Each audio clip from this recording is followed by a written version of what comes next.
So back to, here I am in college. I was trying to think of what was going on in my head at the time. Well, my roommate was also a math computer science major, and she's awesome.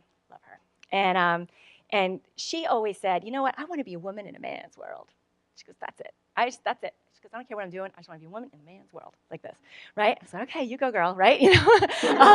And so over time, of course, we're constantly talking to each other as our careers are progressing in the computer science field, because she was definitely going up through the ranks.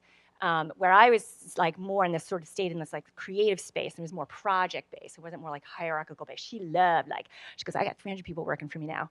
I got 1,000 people working for me now. I got 5,000. She goes, and then come back. She's like, oh my God, I had to lay off half of them. She goes, I'm feeling like crap right now.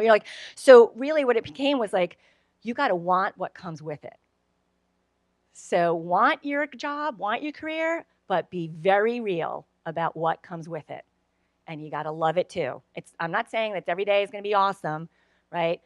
But you got to want that environment, okay? Because you're not going to be able to control all of it. You can control what you do, but you can't necessarily control everything around you. So you got to want what comes with it. So for her, she's like, I don't mind being the only woman around the boardroom, and I can't wait to recruit more. She goes, because I want that conversation that comes with it. I didn't like that, okay?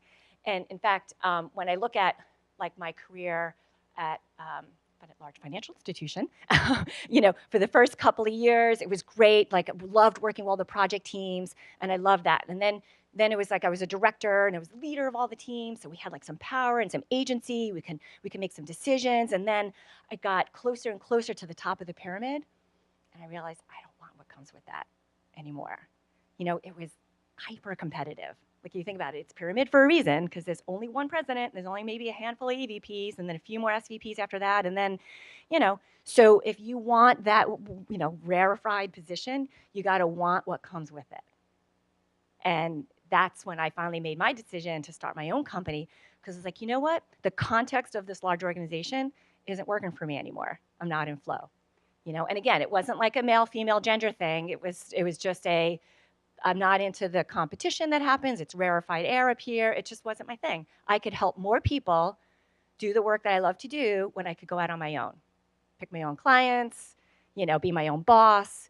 And that's what worked for me. My roommate, by the way, she's CIO of a multinational company. She flies all over the world. It works for her. Okay, so I'm not judging.